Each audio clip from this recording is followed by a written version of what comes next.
달순해요 라이브입니다. 무리뉴 감독은 손흥민 선수를 잘 활용을 할까요? 혹은 쓸까요?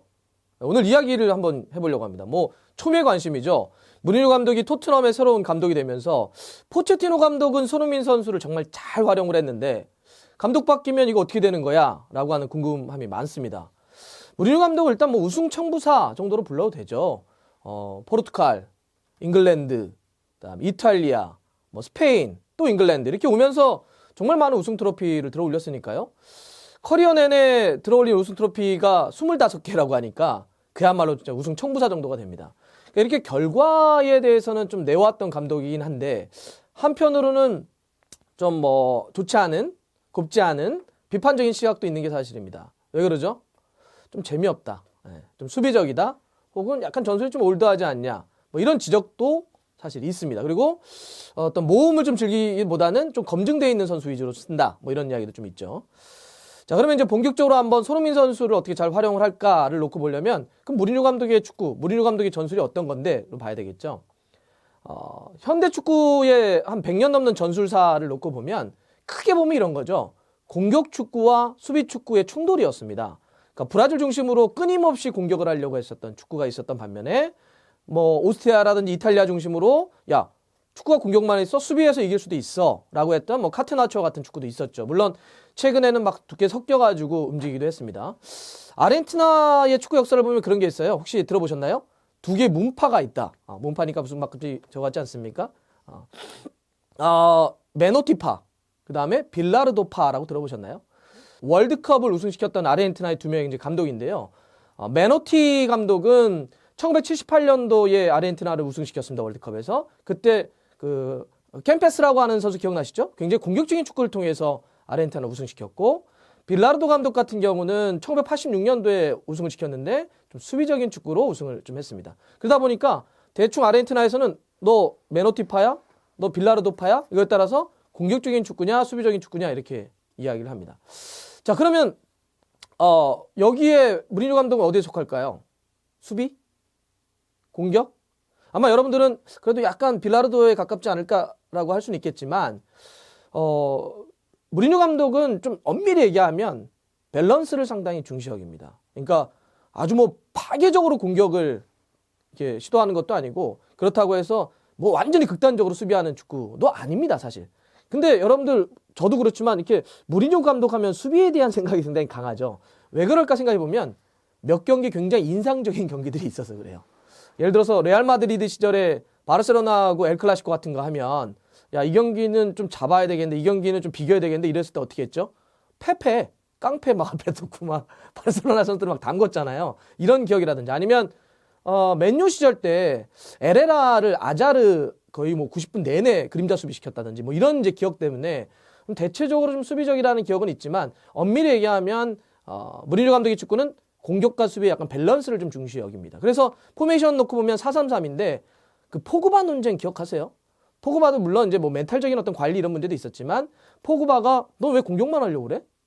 야, 어떻게 미드필더가 공격만 해? 수비도 좀 해야 되는 거 아니야? 공격과 수비 밸런스를 상당히 좀 중시 여겼고 이거에 대한 약간 좀 갈등이 좀 있었죠. 자, 이렇게 놓고 봤을 때 무리뉴 감독의 축구는 일단 밸런스다 이렇게 볼 수 있습니다. 또 나머지 키워드가 두 개가 있는데요. 이해하려면 그러니까 첫 번째가 이런 공격과 수비의 밸런스고 두 번째가 중심축이 있습니다. 이 중심축의 이야기는 뭐냐면 무리뉴 감독의 축구를 한번 복귀해 보세요. 무리뉴 감독은 이 중심축에 상당히 뭐라고 할까요? 피지컬 강하고 좀 클래식한 선수들을 많이 세웁니다. 최전방도 좀 보세요. 예를 들면 펄스나인 같은 거 안 세웁니다. 무리뉴 감독은. 예전에 예를 들어서 첼시 시절 때 누구 세웠어요? 네, 드록바. 그 다음에 가서도 또 그 다음에 질라탄. 그 다음에 맨유 때도 보면은 루카쿠, 그죠? 그 다음에 벤제마도 있었네요, 레알 때. 이런 식으로 그냥 약간 좀 구번스러운 선수를 앞에 세웁니다. 또 중앙 미드필더에 누구 세워요? 여기 일단 기본적으로 수비가 엄청나든지 피지컬이 있다든지 누구죠? 펠라이니, 마케렐레, 깜비아소, 캐디라, 에시앙 이런 선수들을 주로 이제 많이 세웁니다. 그러니까 일단 몸이 좀 되든지 아니면 수비력을 갖고 막 뽀개든지 이런 선수 세우죠. 센터백은 어떻게 세우죠? 빌드업? 그건 이제 무리뉴 감독 편도로 하면 개나 줘야죠. 별로 이렇게 빌드업 자체를 그렇게 중시 여기지 않습니다. 그래서 요즘 얘기하는 왼발잡이 센터백이라든지 빌드업을 잘하는 이런 걸 별로 하지 않고 그냥 센터백이면 수비 잘하면 되지. 누구죠? 대표적인 선수가 존 테리. 예, 그냥 막 머리 밀고 막 수비하는 선수 있죠. 이런 선수를 주로 세웁니다. 그러니까 일단 중심축을 딱 잡아놓고 그 다음에 사이드를 붙이는 형태로 갑니다. 그래서 일단 중심축의 축구를 좀 봐야 되는데 그 다음에 이제 마지막 키워드가 이제 실용주의 노선입니다. 그거는 이제 아까도 얘기했던 것처럼 결과, 그러니까 내용에 대한 어떤 아름다운 축구, 어떤 미학 혹은 뭐 과정에서 어떤 빌드업 이런 것보다는 어쨌든 결과를 내야 되는 거 아니냐라고 해서 결과주의 노선을 상당히 많이 가져가게 되죠.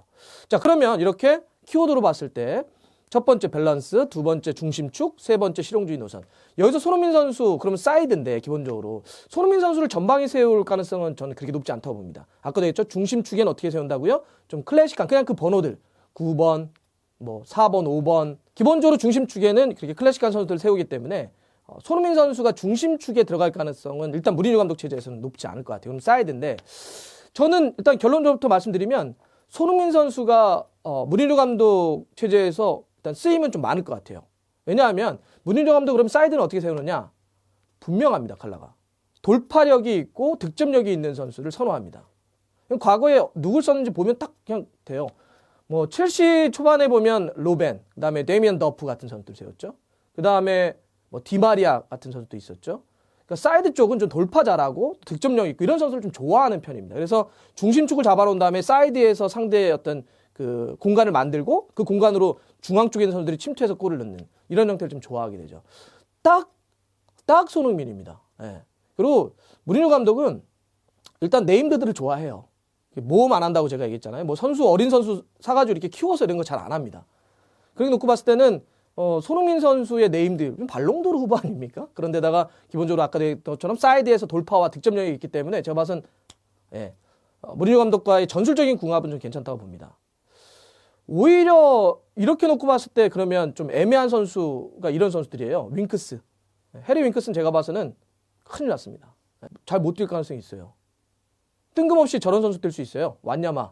갑자기 그럴 가능성도 있습니다. 물론 제가 봐서는 다이어가 좀 중용될 가능성도 있을 것 같아요. 다이어가 투박하긴 하지만 약간 뭐라고 어떤 느낌일까요? 뭐 펠라인하고 좀 다르긴 하지만 어쨌든 이렇게 막 그냥 몸빵 해라 뭐 이런 느낌 때문에 오히려 다이어나 뜬금없는 뭐 물론 무사 시소코는 그냥 최고입니다. 이제 무사 시소코는 무리뉴 감독 체제에서 에이스예요. 근데 이제 뜬금없게 완야마나 뭐 다이어가 좀 올라올 수는 있는데 윙크스 같은 선수들은 확 떨어질 수 있어요.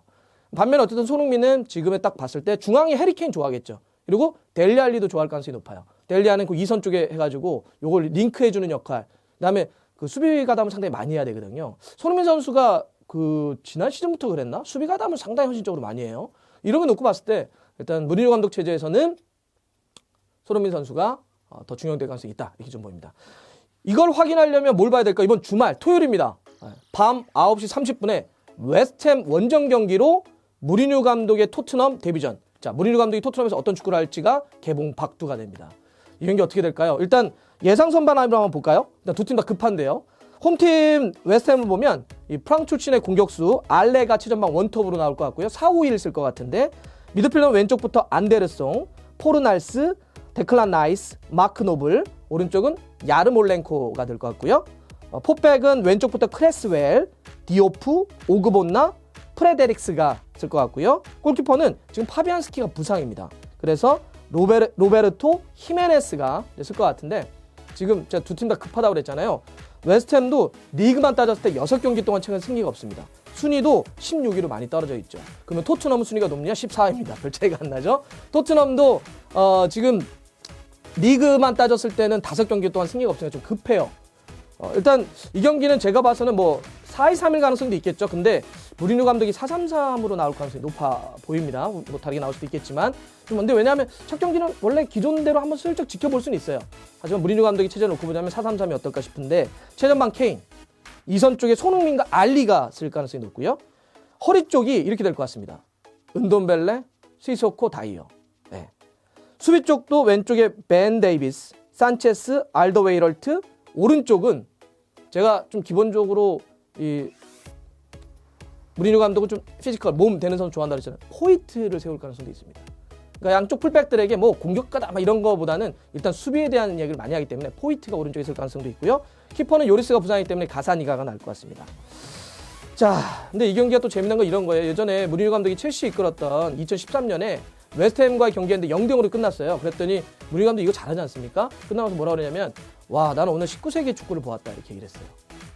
그래서 그때 웨스트햄이 발끈하면서 조롱했습니다. 또 막 풍자해가지고 서로 비난하고 막 그랬는데 어떻게 또 공교롭게도 토트넘 무리뉴 감독의 데뷔전이 또 웨스트햄 원정입니다. 또 한번 그 장외 대결도 상당히 치열하게 좀 벌어질 것 같은데 토트넘이 현재 14위이기 때문에 쳐져 있긴 하는데 5위 셰필드와의 승점 차가 3점밖에 안 나요. 한 경기 이기면 팍 치고 올라갈 수 있습니다. 그래서 중요한 경기인데 이 경기는 어떻게 될까요? 제 측은요. 우리 아까 사모기도 그런 얘기를 하던데 이 감독 교체 효과가 크게 나타날 가능성이 높아요. 지금 지난번 훈련하는 거 보니까 선수들 바짝 긴장했더라고요. 열을 올려놨기 때문에 이번 경기는 원정팀 이러면 안 되나? 토트넘이 이긴다 걸겠습니다. 네, 여기는 토트넘의 새로운 홈구장입니다. 완전 멋있습니다, 여러분들. 이번에 기회를 못 찾으신 분들을 위해서 2차 저희가 준비했습니다. 언제냐?